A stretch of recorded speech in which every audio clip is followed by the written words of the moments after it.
Good evening. My name is Elena, and today I will read you a Macedonian bedtime story, The Hunter and the Clever Fox. I wish you a pleasant listening experience and sweet, restful dreams. In a city, not far from the royal palace, there lived a poor widow with her son. The son was good, yes, handsome but strong. He had such a presence that all the children were afraid of him. One prince was not afraid of him because he was the son of the king. And so they played together. One day they were playing together and they got so carried away that the widow's son accidentally hit the prince on the head. Blood gushed from his head like a fountain. The prince ran to the palace to complain to his father. And the widow's son got scared and ran to his mother. He told her how he was playing with the prince and how he did it unintentionally. He broke the prince's head. "Oh, my dear son, what have you done?" the mother cried. "The king will order you to behead him. We need to save our lives while there's still time. Run to the attic, take your father's gun and hunting belt, and go where your feet take you, where your eyes lead you. Just hurry. If they catch you here, you won't escape death." The son listened, ran up to the attic, took his father's gun, strapped on the hunting belt, and dashed away without even saying goodbye to his mother. He ran all day without resting, and didn't once look back to see if he was being chased. Then night fell. He lay down under a tree, slept a little, and then ran again. And he kept running until he reached another kingdom. But there he kept running until he found himself in a wasteland by the shore of a lake. And the lake was black with ducks. "I'll shoot a duck and have my fill," said the widow's son, took the gun off his shoulder, shot a few ducks, and ate his fill. "Where should I go?" he said then. "I'll stay here. There are plenty of ducks around, enough for 300 years. I will live and thrive and will not die of hunger." He found a rock not far from the lake, built a nice little shelter in it, and started living happily, better than he did with his mother. And when he got hungry, he shot some ducks. Time passed, and winter came. Snowy, yes, frosty. But the widow's son didn't forget about winter and prepared for it in time. He stocked up on firewood for the entire winter. He was sitting in the hut, warming himself by the fire. That winter was so harsh that many animals died from hunger and cold. One day, the fox saw smoke rising to the sky, and she rushed through the snowdrifts to that place because she really wanted to warm up. She came to the hut and asked the widow's son to let her in to warm up. He felt sorry for her and let her into the hut. The fox warmed up, stretched out by the fire, and looked at the ceiling, where the ducks were hanging. The hunger was tormenting the fox, and she wanted to try some duck meat. "Please be so kind, give me a piece of duck." "Hunger is tormenting me. It's been several days now," she said. To him, "Maybe I'll be useful to you someday. I'm not just an ordinary fox, I'm a fox princess." He was not only handsome, but also a good guy. Yes, strong, but also kind. And so he gave the fox the duck, and she ate it with appetite. A day passed, another day went by, but the fox had no intention of leaving the hut. The hero and the fox lived quite well together, and there was someone to talk to. Plus, in the hut, she kept things tidy like a true housekeeper, and they lived together happily. A few days later, he smelled smoke coming from the hut. The wolf ran up to the window and started asking the hero to let him warm up. Let go. "Brother Hunter, Sister Fox, let me into the hut to warm up, or else I'll freeze out here." Well done. When he looked at the wolf, he almost gave up his soul to God out of fear. He had never seen such a big wolf in his life. "What do you think, Fox? Should I let the wolf into the hut?" he asked. "Since he came and asked nicely, let him in," says the fox. "But let him promise that he won't look at the ceiling. When you come on in, warm up with us," said the hero, and let the wolf in. The wolf entered the hut, and the fox spoke to him. "Listen here, esteemed wolf. The hunter let you into the hut only on the condition that you won't look at the ceiling, or else you'll have to leave the hut and face the cold." The wolf did not answer this and lay down by the fire. And after he warmed up a bit, he started thinking about what the fox had told him. "Why can't I look at the ceiling? What's going on over there? I'll just take a quick peek to see what's going on." But the fox kept her eyes on the wolf and didn't let him look at the ceiling. Finally, the wolf gathered his courage and looked up at the ceiling, and there were ducks hanging. He was so hungry that he started drooling. "For God's sake, Brother Hunter, let me taste the ducks. I'm hungry. I haven't had a bite to eat in several days. Maybe I'll come in handy for you someday. I'm not just any wolf, I'm the Wolf King." The hero gave the wolf a duck and fed him, even though the greedy sister fox was angry with him and the wolf for a long time because of this. Then the hunter went to the lake, shot a few ducks, plucked them, and hung them from the ceiling. The wolf saw that there was no hunger in the hut and thought, "Why should I wander through the forest, dying of cold and hunger? I'd rather stay in the hut with a good young man and the fox. Yes, I will survive the winter in warmth and abundance." The wolf told the hunter about this and settled in the hut for a long time. The hunter soon got used to the wolf, and he lived with the wolf until he was a fox. It was nice to have someone to talk to and share joy with. And so they lived together. Time went by and stopped as a bear was nearby on the mountain. He looked around and saw smoke coming from the chimney. The bear understood that the smoke was from a fire, and where there's fire, there's warmth. He ran up to the hut, approached the window, and saw that a cheerful fire was burning inside. Without asking for permission, he roared at the top of his lungs and walked into the hut.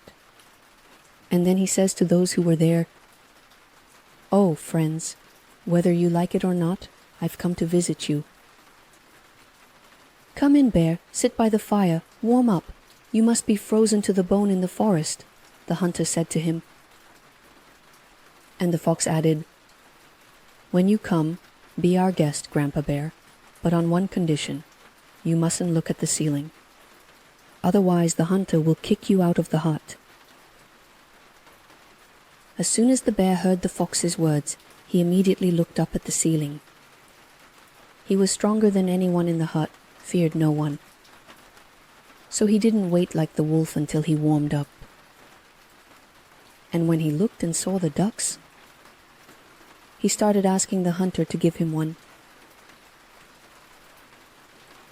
"I know, kind hunter, that in this hut you are the master," said the bear to him, "and that the fox and the wolf are your guests."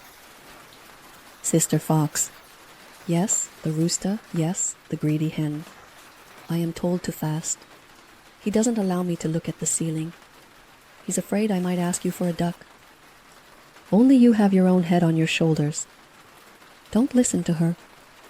Give me one duck or I'll die of hunger. You know that I am the king of all bears, and if you get into trouble, I will help you and all my subjects." "You're right, bear," said the hunter. "Here's a duck for you, eat up." Yes, sit by the fire, warm up, it's clear you're all frozen. The bear settled by the fire. He liked it in the hut, and he stayed there, just like the fox and the wolf. Soon the hunter got used to the bear and stopped being afraid of him, and they lived happily ever after. After a while, the eagle noticed the smoke. He flew to that place to see if there was anything to eat. The eagle entered the hut, and the hunter welcomed him as a guest. And the fox told the eagle not to look at the ceiling. It's just the way things are in the world, that if you want someone not to do something, they'll definitely do it anyway. The eagle looked at the ceiling, saw the duck hanging there, and wanted to eat it. "Good hunter, let me taste your duck," he said. "Good for you. I'm hungry. The time will come, and I will help you. I am the king of eagles, just like the bear is the king of bears, and the wolf is the king of wolves, and the fox is the princess of all foxes." And since the eagle also felt good in the hut, he stayed there with everyone. Before an hour had passed, the king of the hares appeared in the hut. He asked to let him in to warm up and said, "I've frozen to the bone from running around in the snow." And since the fox knew that the hare doesn't eat meat, and that in case of extreme need, he could be eaten himself, she didn't let the hunter say a word and called the hare into the hut to warm up. "Hoo, hoo, hoo, what's stopping you from warming up with us, dear bunny?" she said. "Come in, sit by the fire, warm yourself. You're a living creature too, and if you like it here, stay. And if the need arises, you will be our ambassador. That's how you'll repay the kindness." The hare went into the hut and stayed there. And so they lived together. The young hunter brought them ducks, fed them, and kept the fire going in the hut. And they chatted and had fun, because the fox knew how to tell jokes and share funny stories. But the fox could do more than that, and to work around the house. All the animals listened to her from the very first word. As she commanded, so it was. The fox became the true mistress of that hut. Winter has passed, spring has come, the snow has melted, and the grass has turned green. And no one wanted to leave that hospitable hut. And they stayed there for the summer. They lived together, sending orders to their subjects from there, telling them what to do and what work to complete. And although the hare was the king of all the hares, he remained in the hut as an ambassador. Whenever there was a need to deliver an order or some news, they always sent the Hare King. The young hunter got used to his friends, respected them, and he respected the fox sister the most, for her clever head and wise advice. And the fox wanted to thank him for that. She thought and came up with an idea.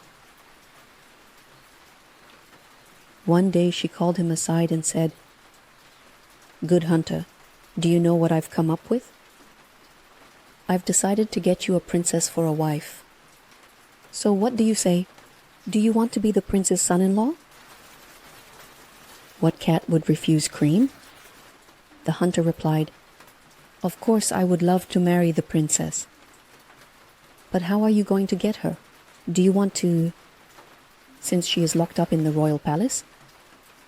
And the king doesn't let her out of there for a moment. If you want her for a wife, then you'll get her. But how am I going to get her? Not your sorrow, but mine. If I don't get her, I won't be the queen of all foxes," said the fox. She called the bear, the wolf, the eagle, and the hare, and told them what she and the hunter had talked about. And then she explained how to get the princess. for all the kindness and respect we have seen from the hunter. For saving us from death in the freezing winter, we should repay him double. Let's go to the king and take his daughter, and we'll bring her to our hunter as his wife." "And now listen carefully," continued the fox sister. "How we will take the king's daughter. I will pretend to be a peasant. You are a bear, and you are a wolf and ox. I will harness you to the plow, and the hare will drive the team. We'll go to the royal palace and start plowing his garden. If the palace gates are closed, you, hare, will squeeze through a hole and open the gates for us. And you, eagle, will sit on the tower of the royal palace and keep watch. When the princess sees us, she'll come down to the garden to take a closer look at such a sight. You grab her and carry her into the hut, and then we'll run away from the palace, to the hut, come back, and throw a wedding feast. Here's what I've come up with, my dear kings, and if any of you knows a better way, let them speak." How could we, the fox sister, come up with anything better than what your clever head has devised? Everyone told her, "Nothing could be better. It's time to get to work."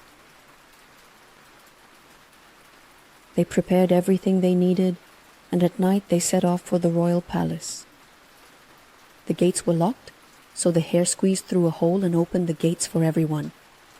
And so they got in, first to the courtyard, then to the garden, and started plowing. And at that time, the royal palace had already woken up. The queen sat by the window drinking coffee and saw the animals plowing. "What is this?" The king exclaimed. "Is this real, or is it a dream? What a strange story. We need to call the wife and daughter, so they can see the wonder too." The queen and the princess ran out onto the balcony to see how the animals were plowing. Then an eagle swooped down from the tower and grabbed the princess. He flew up with her into the clouds and took her to the hunter's hut. The queen screamed, and the king rushed in to find out what was going on, and he was frozen in horror. Everyone in the palace started to cry and weep. What good does that do? You can't bring back the princess with tears and sobbing. And while everyone was crying and weeping, the fox, bear, wolf, and hare ran away from the garden, rushed to the hut, threw a wedding, and made the hunter the royal son-in-law.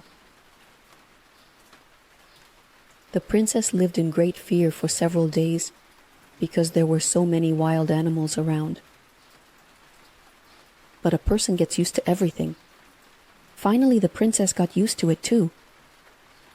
She liked it in the hut much more than in the Tsar's palace, because she fell in love with the young hunter and could walk wherever she wants. And whatever she wanted, the animals brought it to her right away. She saw that everyone respected her, and she started to respect everyone in return. Only when the eagles carried off the princess did the king send his men across the land and order them to search everywhere, all the mountains and valleys, but whoever finds them, his daughter, he promised a great reward. People gathered and started to hang around the hunter's hut, keeping an eye on it. And they tracked her down, that the king's daughter lives in it with a hunter and all sorts of animals. The animals, when they noticed these people, wanted to tear them apart, but the princess asked them not to touch them, saying that they wouldn't come back again anyway.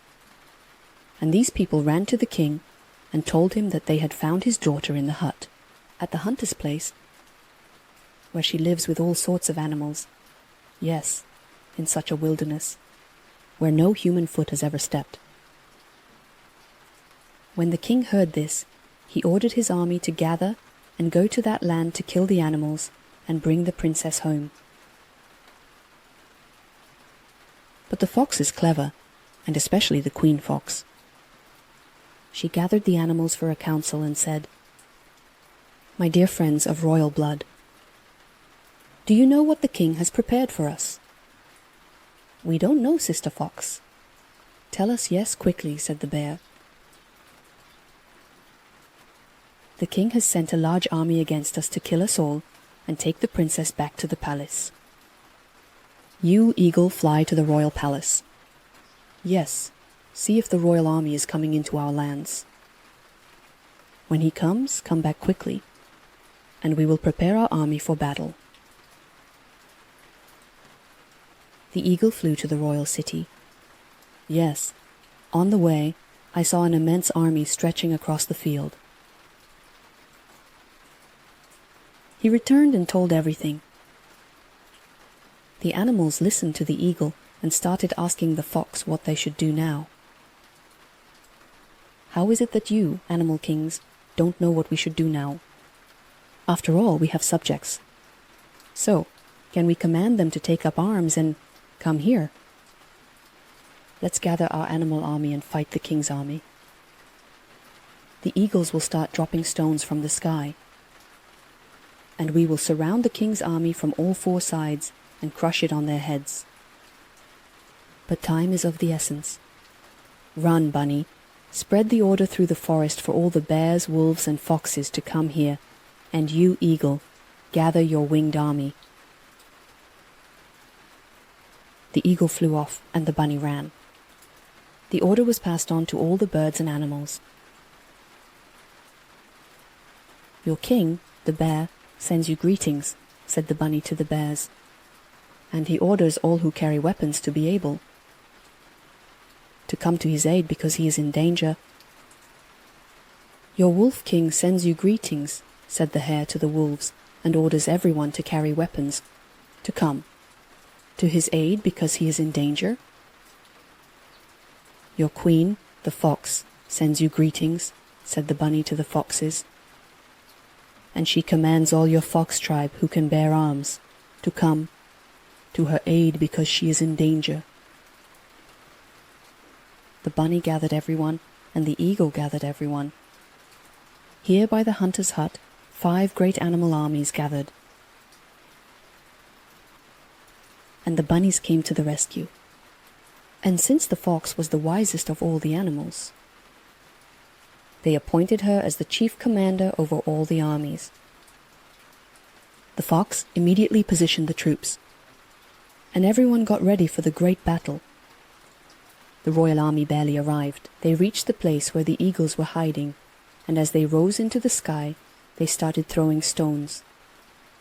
The royal soldiers were very surprised when they saw this. They raised their guns to the clouds to shoot down the eagles. But what kind of bullet can catch the eagles? And when the eagles flew down to earth for new stones, the beasts attacked the Tsar's army from all sides and smashed the Tsar's army to pieces. The king realized that nothing could be done about the beast army, and he turned to the sorcerers for help. They began to search all over the land for wizards and sorceresses, and finally found one old woman who was the most powerful among all wizards and sorcerers. The king hired her to find his daughter, rescue her from the beast's captivity, and bring her back to the palace. The witch took a large barrel and filled it with all sorts of miracles, and took her to the place where the hut stood and where the princess lived. By evening, the old woman arrived at the hut and asked the princess to let her in. Poor thing? Yes, the poor thing, to spend the night. The princess felt sorry for the old woman and let her into the hut. The old woman stayed there for a few days. One day, the princess was left home alone. The old woman was just waiting for this. She decided to kidnap the princess. "How happy you are, my daughter. What do you have, your own little hut?" she said to her. "Oh, what a lovely sorceress. And I, poor thing, have to live in a barrel." "Oh, grandmother, can you really live in a barrel?" The princess hesitated. "I would rather die than believe that such a thing can happen." That's exactly what the sorcerers needed. You don't believe me? So come on, I'll show you, she said. My dwelling is here, not far away. She led the princess to the barrel, grabbed her by the hand, and pulled her inside. And because the barrel was full of wonders, it lifted into the air and flew until it reached the royal palace. The king was overjoyed when he saw his daughter, but the young hunter... Yes, the royal beasts were saddened. That cursed old woman kidnapped the princess. The fox said to the other animals, Well, just wait, king. Let's see who comes out on top. You'll see what kind of fox I am. Either, dear hunter, I will bring you the royal daughter back, or I will take my own life. The fox got angry and went back to plow in the royal garden. Meanwhile, the eagle hid. When the princess saw them, she realized they had come for her. She came down to greet them. Then the eagle grabbed her, soared up into the clouds, and took her back to the hut where the young hunter was. When the king saw that his daughter had been kidnapped again, he sent an army against the beasts, larger than before. Yes, it's all in vain. The animal army was invincible. Then he sent for his sorceress daughter again, but this time she couldn't outsmart the animal kings. Finally, the king realized that he couldn't take them by force, so he decided to act nicely. He sent a messenger to the hut to invite the hunter and the princess to live in the palace and promised to give his daughter to him as a wife and make him his heir. The hunter agreed, but with one condition: that his beasts would move to the palace with him. One fine day, a whole bunch of royal carriages pulled up to the hut, and they all moved to the palace. The animal kings gathered their army and also arrived. The king welcomed them with all honors and a poem. Then they began to live together happily. And if you don't believe it, go to that fairy kingdom and see for yourself. The young king still rules there, and the animal kings serve as his ministers. And where is this fairy kingdom? Yes, it's a place where even the devil wouldn't drive the cabs.